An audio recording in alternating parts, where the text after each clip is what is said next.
Welcome dear students, आप सभी का स्वागत है हमारे यूट्यूब चैनल पे। हमारे पास है क्लास 5 का आचार्य से समाज बुक का चैप्टर 8 है अष्टम किरण।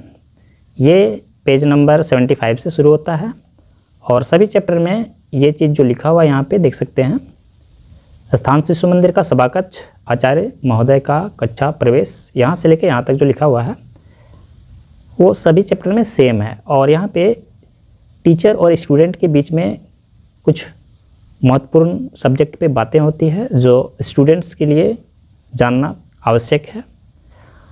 इस वीडियो में हम इस चैप्टर को कम्प्लीटली पढ़ेंगे और इसमें जो भी क्वेश्चंस दिए हुए हैं उसका सॉल्यूशन मैं आप लोगों को डिस्क्रिप्शन बॉक्स में दे दूंगा।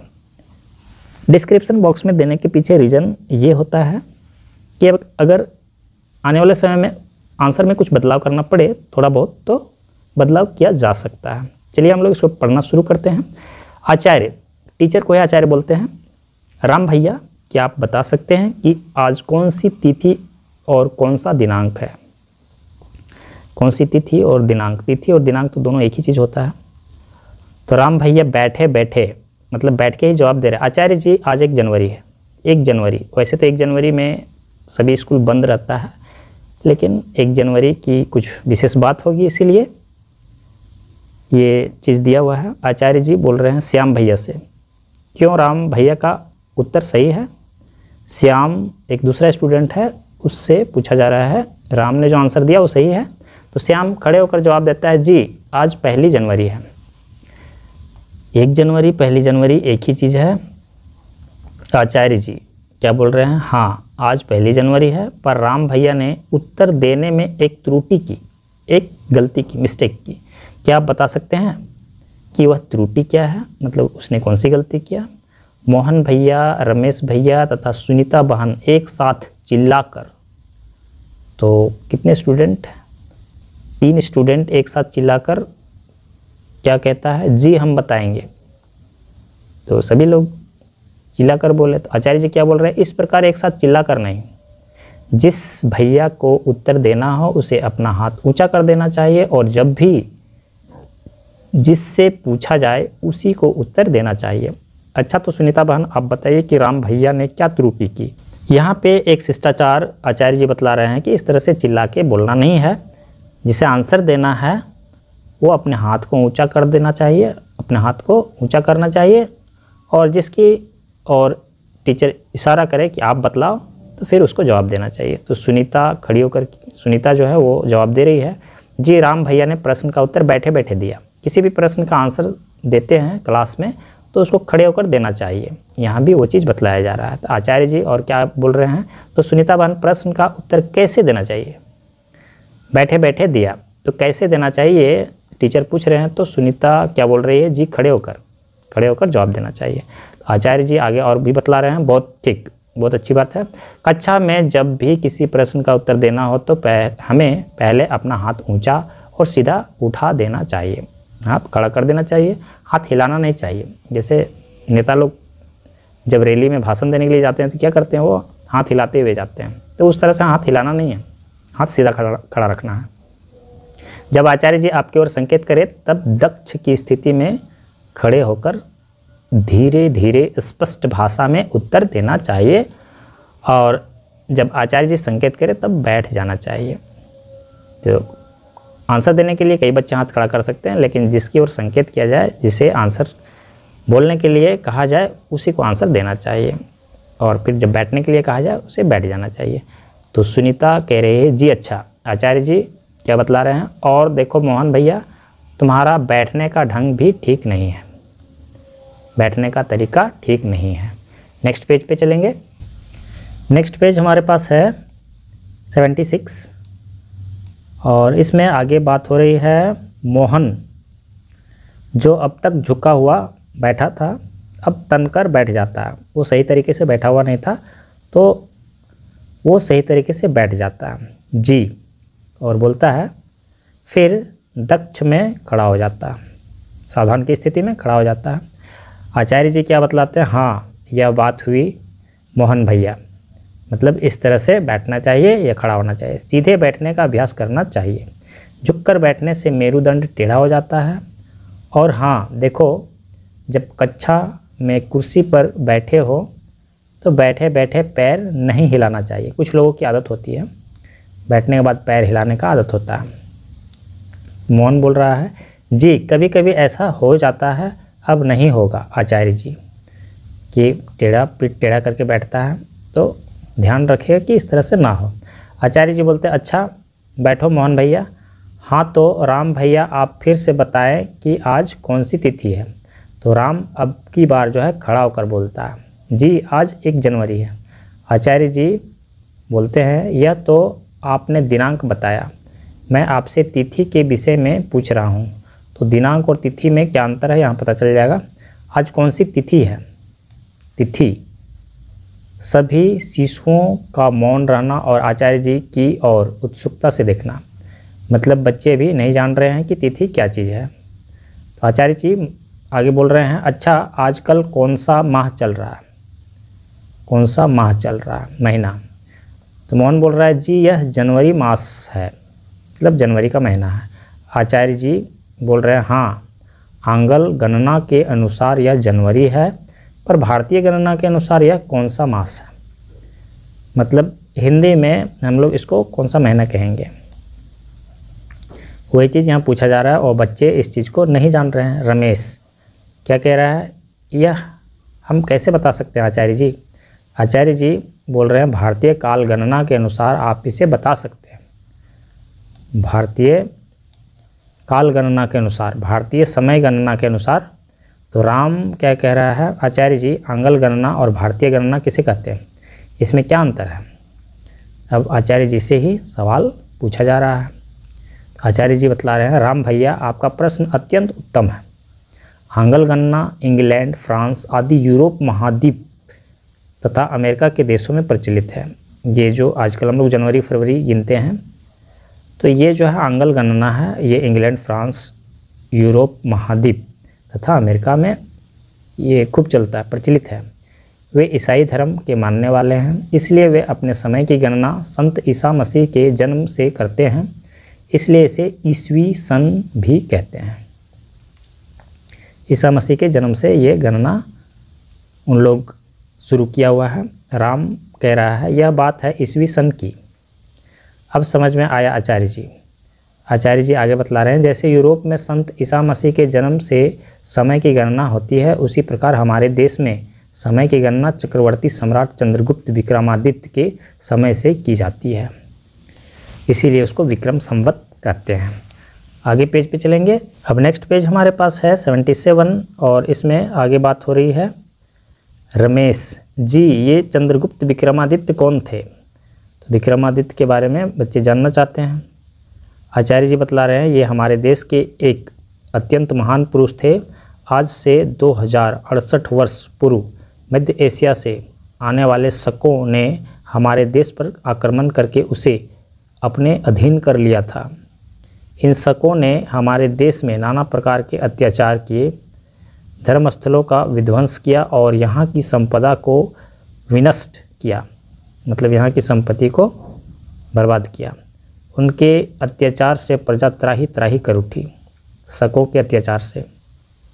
तब चंद्रगुप्त विक्रमादित्य ने प्रजा को संगठित कर इन शकों को पराजित किया और भारत माता को विदेशी आक्रमणकर्ताओं के चंगुल से मुक्त कराकर भारत में एक सुदृढ़ साम्राज्य की नींव डाली। ये बड़े पराक्रमी, लोकप्रिय तथा न्यायप्रिय सम्राट थे। तो यहाँ पे ये पिक्चर दिया हुआ है विक्रमादित्य का। इसके समय में अखंड भारत था, पाकिस्तान, अफगानिस्तान, वो सारा हमारे देश में मिला हुआ था।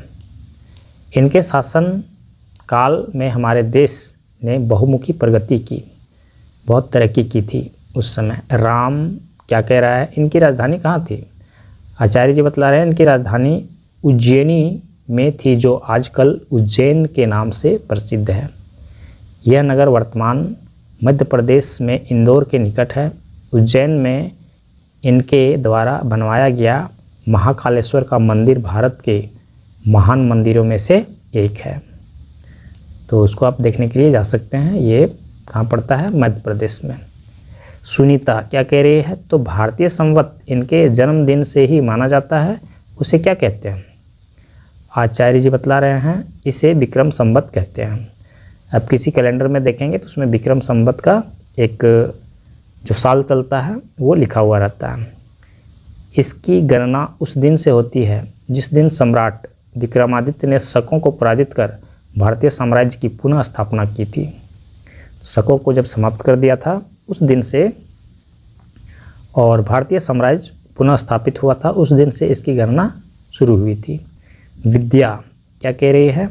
तब तो आचार्य जी भारतीयों को संवत तो विक्रमी संवत ही है भारतीयों का, तो निश्चित रूप से हमारा जो समय कैलेंडर जो है वो विक्रम संवत है। आचार्य जी कह रहे हैं हाँ यही बात है, हमारे लोक जीवन में यही संवत प्रचलित है। विद्या क्या यह संवत ईस्वी सन से पुराना है? आचार्य जी बतला रहे हैं सम्राट चंद्रगुप्त विक्रमादित्य का राज्याभिषेक ईसा के जन्म से 57 वर्ष पूर्व हुआ था। अब आप समझ सकते हैं कि विक्रम संवत कितना पुराना है। तो उससे 57 वर्ष पूर्व हुआ था। क्यों रमेश? आगे पेज पे देखेंगे। नेक्स्ट पेज हमारे पास है 78। इसमें दिया हुआ है रमेश भैया इसके लिए क्या करना होगा। तो क्या करना होगा? तो रमेश को पता नहीं है, वो चुपचाप रहता है। आचार्य जी आगे बतलाते हैं यह जानना सरल है। आपको जिस वर्ष का भी विक्रम संवत ज्ञात करना हो आप उस वर्ष के ईस्वी सन में साधारणतया 57 जोड़ दीजिए। जो अभी करंट का जो चल रहा है, क्योंकि वो 50 वर्ष पीछे 57 वर्ष पीछे है, 57 को अगर हम उसमें ऐड कर देंगे तो पता चल जाएगा कि वो कौन सा विक्रम संवत चल रहा है। मान लो यह 1977, तो 1977 नहीं है, ये मानने की बात है, ईस्वी सन है। इसमें 57 जोड़ दें तो क्या अंक आएगा? राम भैया आप बताइए। तो राम इसको जोड़कर बतलाता है 1977 में 57 जोड़ने से 2034 का अंक आता है। आचार्य जी बतला रहे हैं तो 1977 ईस्वी सन में विक्रम संवत कौन सा हुआ? तो राम बतला रहा है 2034 विक्रम संवत। इसी तरह अब हम विक्रम संवत निकाल सकते हैं। जिस वर्ष का विक्रम संवत निकालना उसमें 57 प्लस कर देना। आचार्य जी बतला रहे हैं विक्रम संवत के विषय में किसी भी भैया बहन का कोई और प्रश्न? शीला यहाँ पे पूछ रही है आचार्य जी शक संवत भी तो भारतीय संवत है। आचार्य जी बतला रहे हैं बहुत अच्छा प्रश्न है शीला बहन, वह भी मैं तुम्हें बताने ही वाला था। शक संवत भी वस्तुतः सम्राट शालिवाहन द्वारा शकों को पराजित करने के उपलक्ष्य में विजय दिवस के रूप में आरंभ किया गया था। हमारे देश के शासन कार्यों में शक संवत प्रचलित किया गया है। कहीं कहीं इसे मालव संवत भी कहते हैं। हमारा देश बहुत विशाल है, यहाँ और भी अनेक महापुरुषों एवं प्रदेशों के नाम से संवत चलते हैं, परंतु इन सब में सबसे अधिक प्रचलित संवत विक्रम संवत ही है। सबसे प्रचलित विक्रम संवत है, उसके अनुसार हमारा कैलेंडर जो है चलता है, हिंदी कैलेंडर। शीला आगे क्या पूछ रही है? आचार्य जी क्या हमारी भारतीय सभ्यता को केवल 2000 वर्ष पुराना ही माना जा सकता है और क्या दुनिया इतनी ही पुरानी है? क्योंकि सभी सन संवत लगभग 2000 वर्ष के लगभग ही पुराने हैं। तो इसके प्रश्न पे क्या आंसर दे रहे हैं? आचार्य जी बतला रहे हैं शीला बहन आपका यह प्रश्न बहुत ही उत्तम है। सृष्टि की रचना हुए लाखों वर्ष हो गए। हमारी भारतीय संस्कृति और सभ्यता का इतिहास बहुत ही पुराना है। जब हम किसी पवित्र कार्य को करने का संकल्प लेते हैं तब कहते हैं मैं श्वेत वाराह कल्प के 7वें वैवस्वत मानवंतर में 28वें कलियुग के प्रथम चरण में विक्रम संवत में इस अयन में इस ऋतु में इस माह में इस तिथि और इस वार में इस नक्षत्र मुहूर्त एवं लगन में यह संकल्प करता हूँ। इससे सिद्ध होता है कि भारत की काल गणना अत्यंत सूक्ष्म और समृद्ध है। ये काल गणना इतना विशाल है, इसको समझना बहुत ही मुश्किल है। फिलहाल तो विक्रम संवत की बात चल रही, यहाँ से इधर तक समझ सकते हैं। आगे है यह स्पष्ट है कि हमारी गणना के अनुसार सृष्टि की वर्तमान रचना को 2.5 अरब वर्ष व्यतीत हो गए। इससे पुराना इतिहास और काल गणना किसी अन्य जाति की नहीं है। मिस्र, चीन आदि देश भी पुराने हैं, परंतु इतने पुराने नहीं। नेक्स्ट पेज पे चलेंगे। नेक्स्ट पेज हमारे पास है 79। इसमें बताया गया है यूरोप के आज के सभ्य कहलाने वाले देशों का इतिहास तो बहुत ही नया है। अमेरिका का इतिहास तो केवल 200 वर्षों का ही है, क्योंकि अमेरिका महाद्वीप को कोलंबस ने सन 1492 ईस्वी में खोज निकाला था। वह भारत की खोज करने और निकला था वह भारत की खोज करने, परंतु जा पहुंचा अमेरिका। भारत को खोजने निकला था और अमेरिका पहुंच गया। तब वहाँ केवल कुछ जंगली जातियाँ ही थी। बाद में इधर उधर से लोगों ने एकत्र होकर अमेरिका को बसाया। देखा आपने हमारे देश के इतिहास में और इन देशों के इतिहास में कितना अंतर है। फिर हमारे देश में वीरता और गौरव के इतने महान कार्य हुए कि समय समय पर उन महान क्षणों के स्मरण के लिए भिन्न भिन्न संवत चले। 5000 वर्ष पहले महाभारत का युद्ध हुआ था। उस समय युधिष्ठिर के राज्याभिषेक के साथ एक नया संवत परिवर्तित हुआ, जिसे युधिष्ठिर संवत कहते हैं। उसी परंपरा में विक्रम संवत चला, जो हमारे गौरव और विजय की महान गाथा का स्मरण दिलाता है। यह आपको हम बता ही चुके हैं। सीरा यहाँ पे क्या पूछ रही है, आचार्य जी हम एक सबसे प्राचीन और महान राष्ट्र में उत्पन्न हुए हैं। ये हमारे लिए गौरव की बात है। क्या यह अच्छी बात है कि विक्रम संवत के होते हुए हम ईस्वी सन और दिनांक लिखें? तो आचार्य जी क्या बोल रहे हैं, बात तो ठीक है बहन, हमारा भारतीय पंचांग हर दृष्टि से पूर्ण है। इसमें घड़ी पल तक का हिसाब सही हिसाब रहता है, परंतु ज्योतिष की गंभीरता के कारण इसमें थोड़ी पेचीदगी रहती है। ईस्वी सन सीधा और सपाट है, उसमें महीनों के दिन कम ज़्यादा होते हैं, उतनी सूक्ष्म गणना भी नहीं है। यही नहीं, इसके अनुसार 100 वर्ष में एक दिन का अंतर फिर भी रह जाता है। कुछ हजार वर्षों के बाद ईस्वी काल गणना बिल्कुल गलत हो जाएगी। फिर भी सीधा सपाट होने के कारण और लंबे समय तक हमारे देश की गुलामी के कारण यह व्यवहार में आ गया है। मतलब ज़्यादातर लोग जो है इसी को ही यूज़ करने लगे हैं, उपयोग करने लगे हैं, और आसानी से इसको याद रखना संभव है सभी लोगों के लिए। इसे बदलना तो है ही। और सुनो, इस्लामी देशों में एक हिजरी सन चलता है, उसमें तो 3 वर्षों में ही 1 माह का अंतर आ जाता है। यही कारण है कि उनके ईद मुहर्रम आदि त्यौहार कभी जाड़े में पड़ते हैं तो कभी गर्मियों में।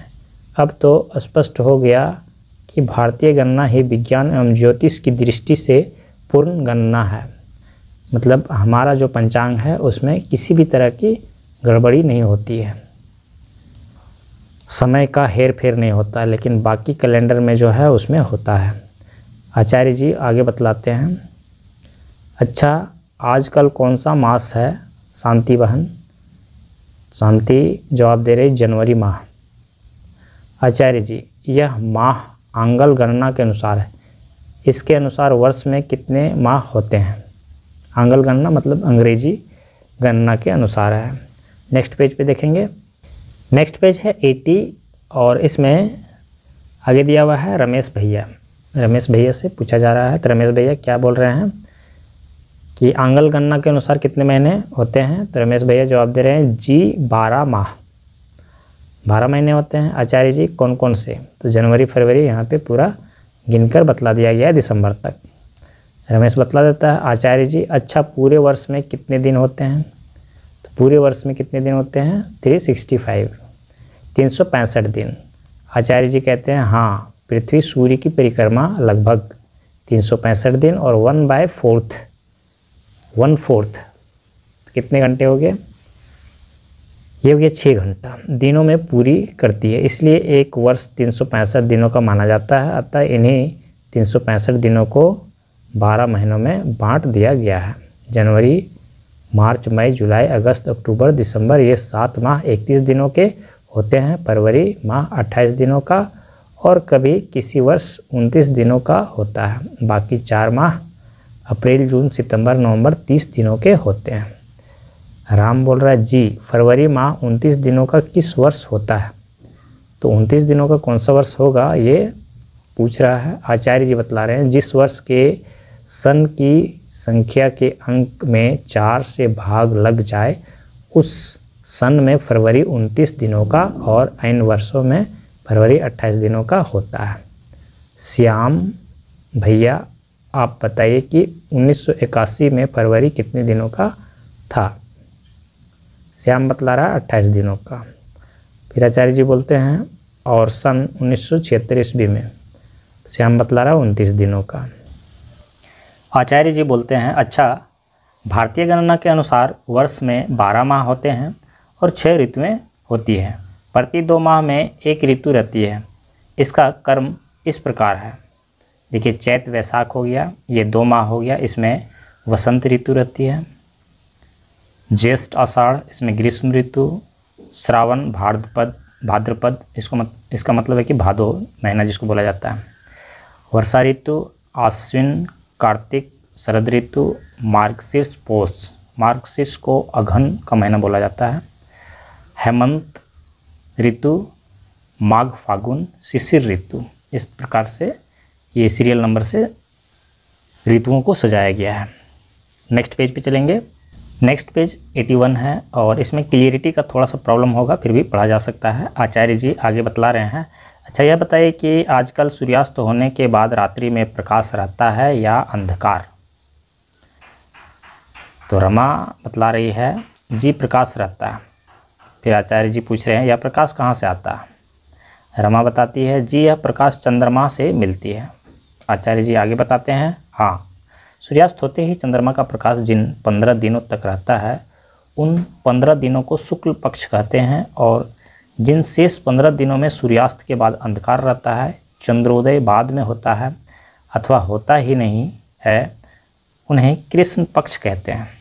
इस प्रकार प्रत्येक माह में 2 पक्ष होते हैं, कृष्ण पक्ष और शुक्ल पक्ष। विद्या पूछ रही है जी चंद्रमा का प्रकाश तो सदैव एक सा नहीं रहता, यह कभी घटता है कभी बढ़ता है, ऐसा क्यों होता है? आचार्य जी बतला रहे हैं चंद्रमा पृथ्वी का उपग्रह है। चंद्रमा पृथ्वी का उपग्रह है, नेचुरल सैटेलाइट। जिस प्रकार पृथ्वी सूर्य की परिक्रमा करती है उसी प्रकार चंद्रमा पृथ्वी की परिक्रमा करता है। इसकी एक परिक्रमा 28 दिनों में पूरी होती है। इसमें 16 कलाएँ होती हैं जो शुक्ल पक्ष में 15 दिनों तक एक एक करके बढ़ती जाती है। जिस दिन एक कला दिखती है उसे प्रतिपदा कहते हैं। इसी प्रकार द्वितीय के दिन 2 कलाएँ, तृतीय के दिन 3, चतुर्थी के दिन 4, पंचमी के दिन 5, पूर्णमासी के दिन 16 कलाओं वाला चंद्रमा दिखता है। इस प्रकार एक पक्ष में 15 तिथियां होती है जो इस प्रकार है प्रतिपदा, द्वितीया, तृतीया, चतुर्थी, पंचमी, षष्ठी, सप्तमी, अष्टमी, नवमी, दसवीं, एकादशी, द्वादशी, त्रयोदशी, चतुर्दशी और पूर्णमासी। इस प्रकार कृष्ण पक्ष में चंद्रमा की कलाएँ एक एक करके घटती जाती है और 15वें दिन जिस दिन पूर्ण अंधकार रहता है उसे अमावस्या कहते हैं। तो यहाँ पे पंचमी, षष्ठी, सप्तमी ये सब जो लिखा हुआ है ये हिंदी के कैलेंडर में, ठाकुर प्रसाद के कैलेंडर में आप देख सकते हैं। जिस तारीख को रहता है तो उस कॉलम में जो है ये सारी चीज़ें लिखी रहती है। और अमावस्या कहते हैं पूर्ण अंधकार जिस दिन हो जाता है। श्याम आगे क्या पूछ रहा है? आचार्य जी इन तिथियों का ज्ञान हमें कैसे हो सकता है? आचार्य जी बतलाते हैं इन तिथियों का ज्ञान हम आकाश में चंद्रमा की कलाओं को देखकर कर सकते हैं। वैसे सामान्य जनों की सुविधा के लिए विद्वान ज्योतिषियों ने पंचांग की रचना की है। आंगल दिनांक ज्ञात करने के लिए जैसे हम कैलेंडर देखते हैं उसी प्रकार तिथियों को ज्ञात करने के लिए पंचांग बनाए गए हैं। ये भारतीय पंचांग इस तरह से होते हैं और इसमें ये थोड़ा सा क्रिटिकल होता है, इसको देखने के लिए जानकारी हासिल करनी पड़ती है, तभी आप सही रूप से देख पाएंगे। नेक्स्ट पेज पे चलेंगे। नेक्स्ट पेज हमारे पास है 82। इसमें रमा क्या कह रही है, आचार्य जी तो इसका अर्थ यह हुआ कि पंचांग हमारा भारतीय कैलेंडर है। आचार्य जी हंसते हुए बोलते हैं हाँ, उसे हम भारतीय कैलेंडर कह सकते हैं, पर इसमें तिथि और दिनांक के अतिरिक्त और भी अनेक सूक्ष्म बातें लिखी रहती है। हम भारतीयों की काल गणना एवं ज्योतिष ज्ञान आरंभ से ही बहुत बड़ा चढ़ा रहा है, इसलिए कैलेंडर पंचांग की तुलना नहीं कर सकता। कैलेंडर में सामान्य बातें और कम बातें होती है, पंचांग में बारीकियां, उसमें डेट के अलावा कई बारीकियां होती हैं। रमा कह रही है, आचार्य जी आपने बताया कि हमारा ज्ञान विज्ञान आरंभ से ही बहुत बड़ा चढ़ा रहा है, यह सब किस भाषा में लिखी हुई है, क्या हम उसे पढ़ सकते हैं? तो आचार्य जी क्या कह रहे हैं, बहन हमारी प्राचीन भाषा देववाणी या संस्कृत है, इसी में हमारे सभी धर्म साहित्य एवं ज्ञान विज्ञान के ग्रंथ लिखे हुए हैं। संस्कृत का अध्ययन कर ये सभी ग्रंथ पढ़े जा सकते हैं। संस्कृत भाषा के एक से एक बड़े विद्वान कवि एवं लेखक हुए हैं, उन सबके ग्रंथ आप पढ़ सकते हैं। रमेश कह रहा है, आचार्य जी यह पौष माह का कृष्ण पक्ष चल रहा है, आंगल गणना के अनुसार यह जनवरी माह की 1 तारीख है। आचार्य जी बतला रहे हैं, बहुत सुंदर रमेश भैया, आज आंगल काल गणना के अनुसार नए वर्ष का प्रथम दिन है, अतः इसे संपूर्ण विश्व में वर्षांक के रूप में मनाया जाता है, नए साल के रूप में मनाया जाता है। वर्ष का प्रथम दिन बहुत महत्वपूर्ण माना जाता है। हमारे देश में नया वर्ष चैत्र मास के शुक्ल पक्ष की प्रतिपदा से मनाया जाता है। शुक्ल पक्ष मतलब चंद्रमा जब घटना शुरू होता है, इसे संवत्सर कहते हैं। इसी माह में 14 जनवरी को मकर संक्रांति का पर्व आता है। इसी मकर संक्रांति के दिन से सूर्य उत्तरायण में प्रवेश करता है, अर्थात इस दिन से सूर्य की किरणें मकर रेखा से कर्क रेखा की ओर गमन करने लगती है, इसलिए आज से दिन बड़ा और रातें छोटी होने लगती है। इन सब कारणों से मकर संक्रांति भारतीयों के लिए बड़ा पावन दिन है। मतलब है कि मकर संक्रांति से थोड़ी थोड़ी करके दिन बढ़ने लगता है और रातें घटने लगती हैं, तो आपको उस समय पता नहीं चलेगा, फिर बाद में करीब 1 महीना बीतेगा, उसके बाद पता चलने लगता है। और इस अवसर पर लाखों लोग प्रयागराज में गंगा यमुना के संगम पर स्नान करने जाते हैं। मकर संक्रांति के दिन साधु संत विद्वान ऋषि महर्षि प्रयाग में एकत्रित होते हैं और नाना प्रकार के धार्मिक विषयों पर परस्पर विचार विमर्श, चर्चाएं और प्रवचन आदि करते हैं। देश के विभिन्न प्रांतों से आए विभिन्न जातियों, वर्णों और संप्रदायों के लोग इस अवसर पर एक दूसरे से मिलते हैं। यहाँ आकर सबको यह अनुभव होता है कि अनेक विविधताओं के होते हुए भी संपूर्ण भारत की संस्कृति, धर्म, परंपरा एवं इतिहास एक ही है। नेक्स्ट पेज पे चलेंगे। नेक्स्ट पेज हमारे पास है 83। मोहन कह रहा है, आचार्य जी बड़े बड़े पर्वों पर गंगा स्नान का इतना महत्व क्यों है? भारत के लोग इस नदी को अपनी माता क्यों कहते हैं? इस नदी का उद्गम कहाँ से हुआ? तो गंगा नदी के बारे में कई सारी जानकारी यहाँ पे हमें मिल जाएगी। आचार्य जी बतला रहे हैं, मोहन भैया, गंगा नदी का उद्गम हिमालय के गंगोत्री नामक स्थान से हुआ है, इसलिए इसे हिमालय की पुत्री भी कहते हैं। हिमालय की गोद से निकलकर यह हरिद्वार के पास मैदानी भाग में उतरती है। हरिद्वार से आगे बढ़ती हुई उत्तर प्रदेश की भूमि को सिंचित करती हुई प्रयाग में अपनी बहन यमुना से मिलती है। इलाहाबाद से आगे निकलकर वाराणसी में भगवान विश्वनाथ के चरण स्पर्श करती हुई बिहार में पाटलिपुत्र, वर्तमान पटना, पाटलिपुत्र पहले नाम था, अब पटना कहा जा रहा था, इसको नाम छोटा कर दिया गया। पाटलिपुत्र जो है बड़ा नाम है, पटना शॉर्ट नेम है, बोलने में आसान होता है। पटना के तटों को पावन करके यह बंगाल में प्रवेश करती है। बंगाल में इसके जल का विस्तार इतना अधिक हो जाता है कि यह भागीरथी, पद्मा, हुगली आदि कई शाखाओं में विभक्त होकर अंत में गंगा सागर में गिरकर समुद्र में मिल जाती है। यह नदी भारतवर्ष की जीवनदायिनी नदी है। इससे हमें अनेक लाभ हैं। यह हमारे मैदानों को उपजाऊ बनाती है। इसके जल से हमारे खेतों में सिंचाई होती है। इसके तट पर ही हमारे देश के प्रमुख धार्मिक और औद्योगिक नगर हरिद्वार, कानपुर, इलाहाबाद, पटना, कलकत्ता आदि हैं। हमारी प्राचीन भारतीय संस्कृति भी इसी के किनारे विकसित और पल्लवित हुई। यह हमारी भारतीय संस्कृति की एकात्मता का प्रतीक है। इन्हीं सब कारणों से समस्त भारतीय इसे गंगा मैया कहकर श्रद्धा और आदर देते हैं और कामना करते हैं कि मृत्यु के उपरांत उनकी अस्थियां इसी पावन नदी के जल में विसर्जित की जाएं। इन्हें जानवी, अलकनंदा तथा भागीरथी आदि विविध नामों से भी पुकारा जाता है। विनोद कह रहा है, आचार्य जी इसे भागीरथी क्यों कहते हैं? तो इसके पीछे भी कहानी है और इस कहानी को आचार्य जी यहाँ बतला रहे हैं। विनोद भैया, इस नाम के पीछे एक मनोरंजक पौराणिक कथा है। बहुत समय पूर्व हमारे देश में सगर नाम के एक राजा राज करते थे। उनके 60,000 पुत्र थे। एक बार राजा सगर ने अश्वमेध यज्ञ करने का निश्चय किया, अतः एक बलशाली अश्व को सुसज्जित कर पृथ्वी की परिक्रमा करने हेतु छोड़ दिया। इस यज्ञ का यह नियम था कि अश्व जिन जिन स्थानों से गुजरता था वे समस्त स्थान अश्वमेध करने वाले राजा के राज्य में सम्मिलित कर लिए जाते थे। राजा सगर को अश्वमेध करते देखकर देवताओं के राजा इंद्र को बड़ी ईर्ष्या हुई। अतः उसने राजा सगर के अश्व को चुराकर महर्षि कपिल के आश्रम में बांध दिया। महर्षि कपिल अपनी समाधि में लीन थे, तो महर्षि को कुछ पता नहीं था। उन्हें इंद्र के इस दुष्कृत्य का पता, नेक्स्ट पेज पे चलेंगे। नेक्स्ट पेज हमारे पास है 84 और इसमें आगे कहानी बतलाया गया है। पता नहीं लगा, महर्षि को पता नहीं चला।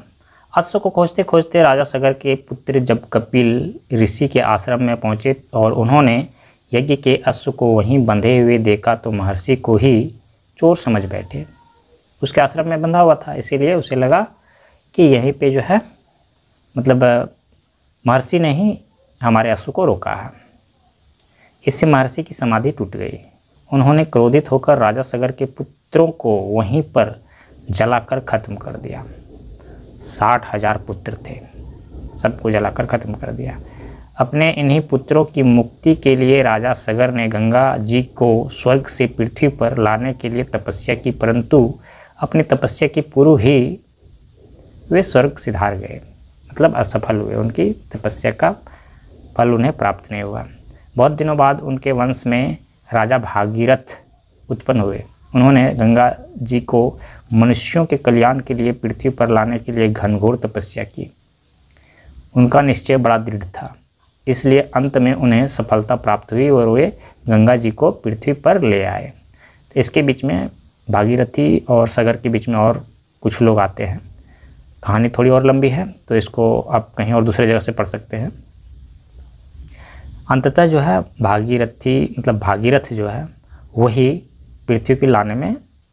पृथ्वी पर गंगा को लाने में सफल हुआ।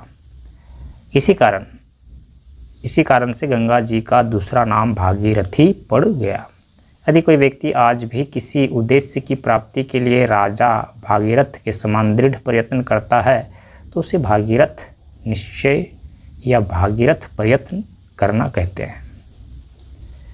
आगे यहाँ पे सुनीता क्या कह रही है, आचार्य जी क्या गंगा संसार की सबसे लंबी तथा सबसे चौड़ी नदी है? तो आचार्य जी बतला रहे हैं, नहीं सुनीता बहन, संसार की सबसे लंबी नदी तो मिसिसिपी मिसौरी है। यह उत्तरी अमेरिका महाद्वीप में बहती है। सबसे लंबी नदी तो नील नदी को बतलाया गया है, संभवतः ये नाम भी उसी का हो। संसार की सबसे चौड़ी नदी कांगो नदी है। यह अफ्रीका महाद्वीप में बहती है।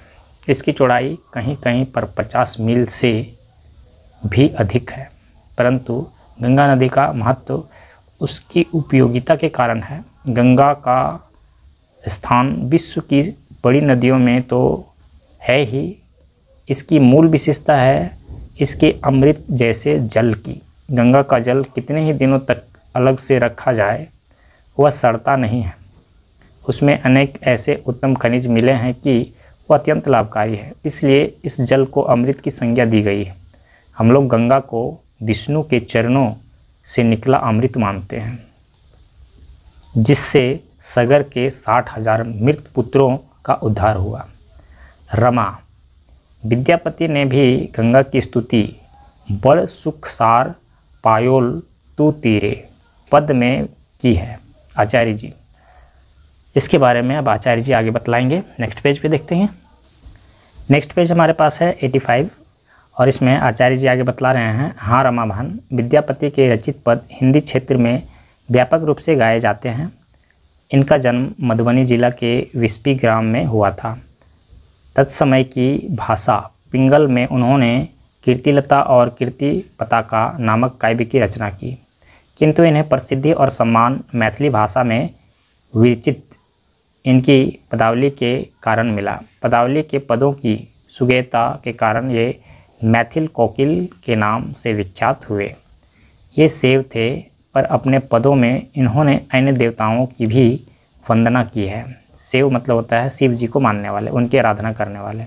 श्री कृष्ण और गोपिकाओं के माध्यम से भी उन्होंने अपनी भक्ति निवेदित की है। अच्छा बताइए, स्वामी विवेकानंद जी का नाम तो सुना ही होगा।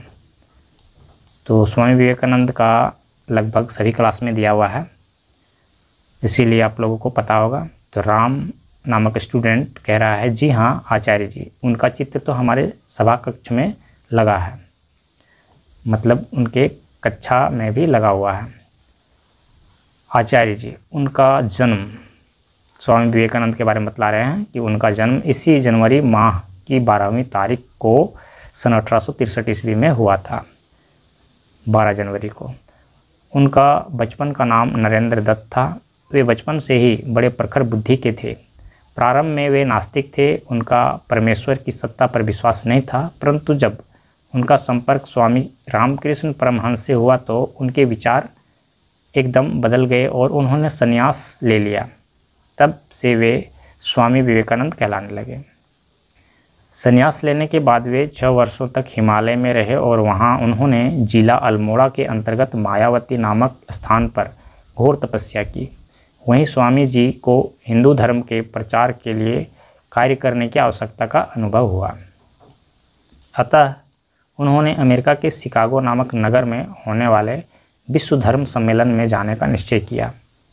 स्वामी जी के मित्रों ने किसी प्रकार उनकी अमेरिकी यात्रा का प्रबंध किया, परंतु जब वे बोस्टन नगर में उतरे तो उनके पास का सब धन समाप्त हो चुका था। 2 दिनों तक स्वामी जी वहाँ भूखे प्यासे ही घूमते रहे। वहाँ की कड़ाके की सर्दी में उनके पास पहनने को पर्याप्त वस्त्र नहीं थे। उन दिनों विदेशों में भारतीयों को बड़ी हीन दृष्टि से देखा जाता था।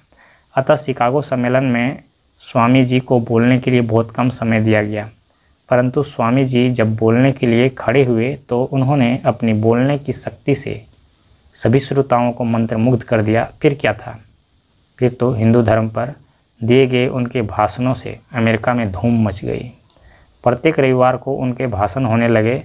अनेक अमेरिकन विद्वानों ने उनका शिष्यत्व स्वीकार कर लिया।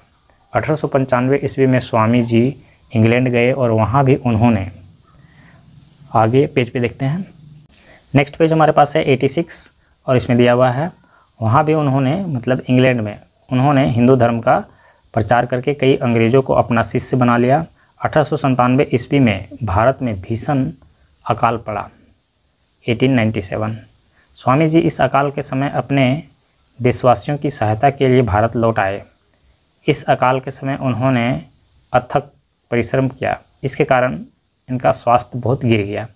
इस प्रकार हिंदू धर्म के खोए वैभव को पुनः विश्व में प्रतिष्ठित करके दिनांक 4 जुलाई सन 1902 ईस्वी में स्वामी जी ने अपने इहलोक की लीला समाप्त की। उनके द्वारा स्थापित रामकृष्ण मिशन की हजारों शाखाएं आज भी देश विदेश में हिंदू धर्म और भारतीय संस्कृति के पुनरुत्थान के महान कार्य में लगी हुई है।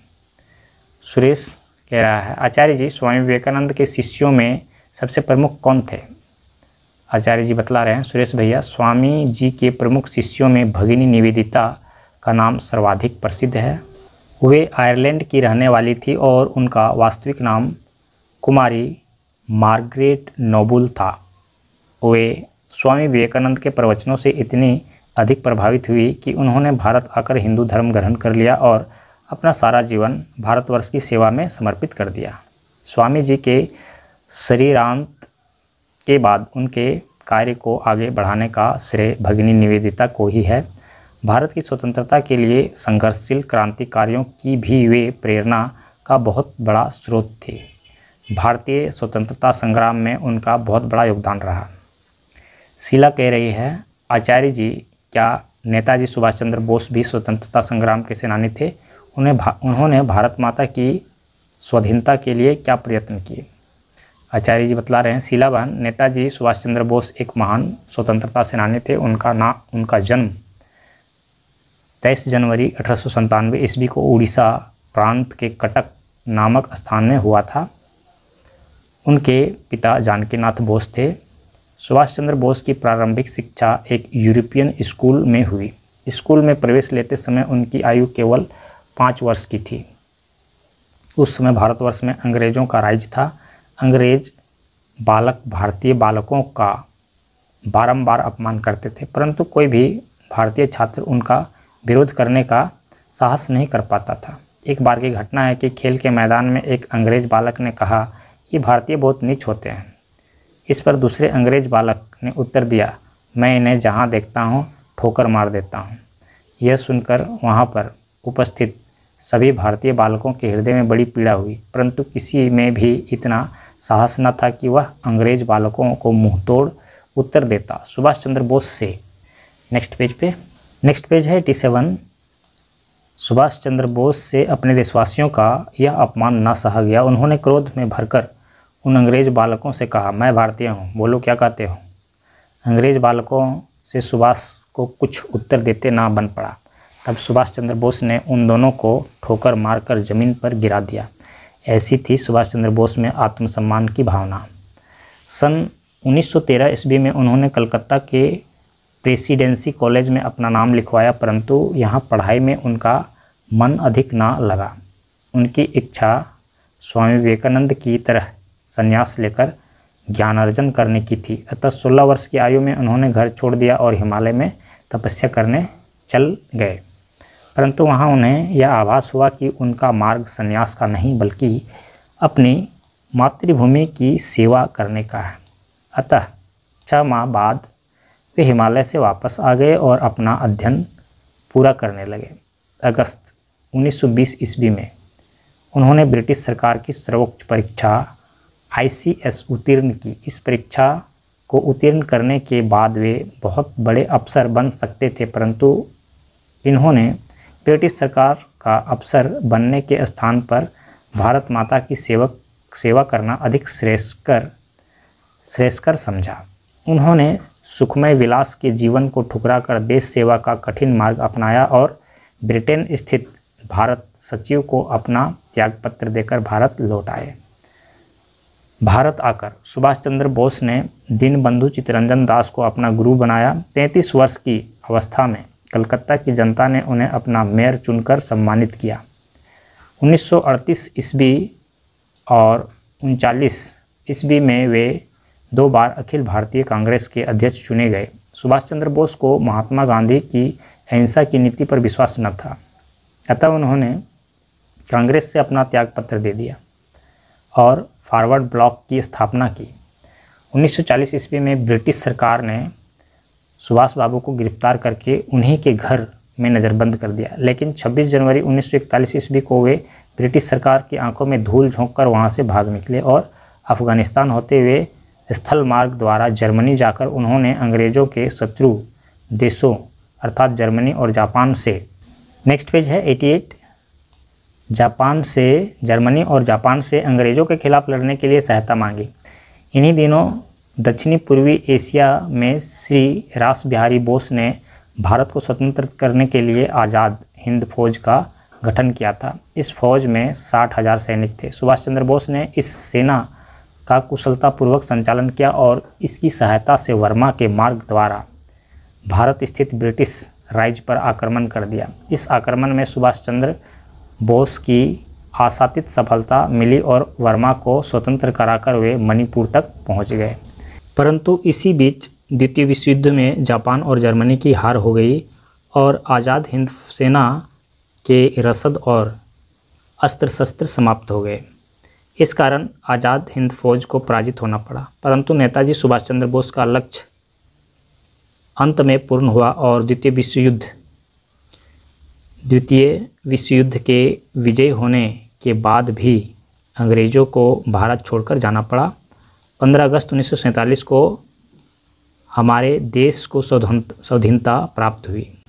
रमेश कह रहा है, आचार्य जी क्या नेताजी सुभाष चंद्र बोस अभी जीवित हैं? आचार्य जी बतला रहे हैं, बहुत से लोगों का विश्वास है कि नेताजी अभी भी जीवित हैं और गुप्तवास कर रहे हैं, परंतु कुछ लोगों का कहना है कि 14 अगस्त 1945 ईस्वी को हांगकांग के पास हवाई दुर्घटना में उनकी मृत्यु हो गई। परंतु हम आपको पहले भी यह बता चुके हैं कि मनुष्य अपनी अवस्था से नहीं अपितु कार्यों से असर डालता है। इसलिए सुभाष चंद्र बोस सरीखे नेता अपने महान कार्यों के कारण सदियों तक अमर रहेंगे। कुछ दिन बाद एक महान राष्ट्रीय पर्व आ रहा है। विनोद भैया आप बता सकते हैं कि वह कौन सा पर्व है? विनोद बतला रहा है, यह 26 जनवरी का पर्व है। 26 जनवरी के दिन हम अपना गणतंत्र दिवस मनाते हैं। आचार्य जी बतला रहे हैं, 15 अगस्त 1947 को तो भारत ने स्वतंत्रता प्राप्त की, परंतु 26 जनवरी 1950 ईस्वी को हमारे देश का संविधान स्वीकृत हुआ और विधिवत गणतंत्र की स्थापना हुई। राम बतला रहे हैं, आचार्य जी संविधान किसे कहते हैं और प्रजातंत्र का क्या अर्थ है? संविधान का तात्पर्य उस पुस्तक से है जिसमें देश का शासन चलाने के लिए निर्धारित नियमों और कानूनों का वर्णन रहता है। इस संविधान के अनुसार भारत को प्रजातंत्रात्मक राज्य घोषित किया गया है। प्रजातंत्र का अर्थ होता है एक ऐसा राज्य जिसमें प्रजा का शासन प्रजा के द्वारा तथा प्रजा के हित के लिए किया जाता है। हमारा संविधान विश्व का सबसे बड़ा संविधान है। इसमें 395 अनुच्छेद 9 और आगे देखते हैं, नेक्स्ट पेज है 89। 395 अनुच्छेद और 9 अनुसूचियाँ तथा 22 भाग हैं। इनके निर्माण में 2 वर्ष 11 माह 8 दिन लगे और लगभग 64 लाख रुपये खर्च हुए।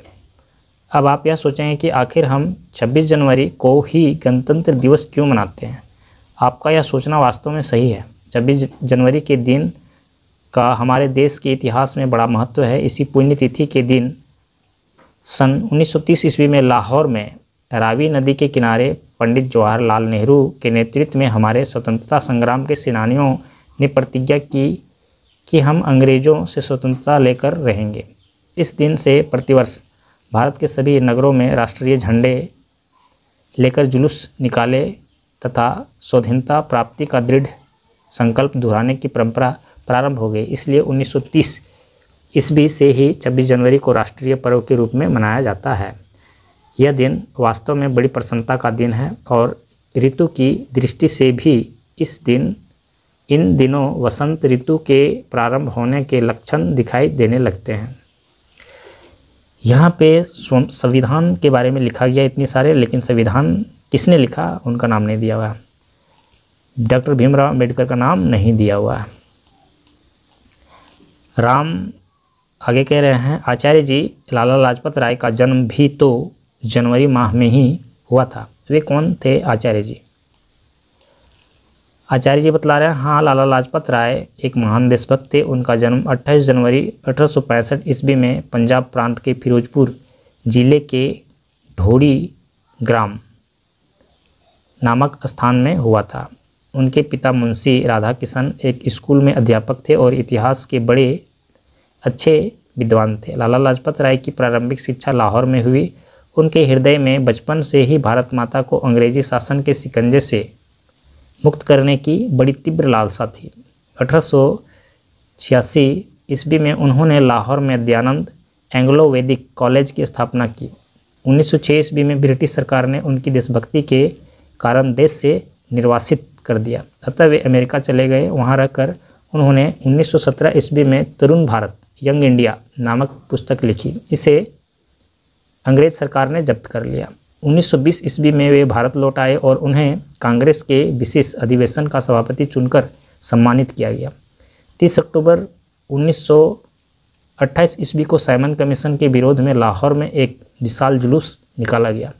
लाला जी उस जुलूस की अध्यक्षता कर रहे थे कि अंग्रेज पुलिस ने लाठीचार्ज कर जुलूस को तितर-बितर करना चाहा, परंतु लाला जी लाठी प्रहार होने के बाद भी अपने स्थान से नहीं हटे। एक गोरे सार्जेंट ने इन पर लाठी से प्रहार किया। इसी लाठी की चोट के कारण 16 नवंबर 1928 ईस्वी को इस महापुरुष का शरीरांत हो गया। मृत्यु के पूर्व उन्होंने कहा था, मेरे शरीर पर लगी एक एक चोट ब्रिटिश साम्राज्य के स्वाधार के लिए एक एक कील और पेज नंबर 90 एक एक कील और एक कफन का एक एक धागा होगा। वे वास्तव में पंजाब के सिंह थे, अतः उन्हें पंजाब केसरी लाला लाजपत राय के नाम से जाना जाता है। अच्छा भैया बहनों, अब समय हो गया। आज की हमारी चर्चा अब यहीं समाप्त होती है। सभी भैया बहन दक्ष में खड़े हो जाते हैं और आचार्य जी के जाने के पश्चात उनका विसर्जन होता है। पंजाब केसरी लाला लाजपत राय का ये पिक्चर दिया हुआ है यहाँ पे, और इसमें अभ्यास में इतने क्वेश्चन दिए हुए हैं 1 से लेके 9 तक। तो इन सभी क्वेश्चन का आंसर आपको डिस्क्रिप्शन बॉक्स में मिल जाएगा। तो यहाँ पे ये चैप्टर समाप्त हो गया है। अगर हमारा वीडियो आप लोग के लिए हेल्पफुल होता है तो आप हमारे वीडियो को लाइक कीजिए, हमारे चैनल को सब्सक्राइब करके अपने दोस्तों के साथ शेयर कीजिए। नेक्स्ट चैप्टर को पढ़ने के लिए हम लोग नेक्स्ट वीडियो पे चलेंगे।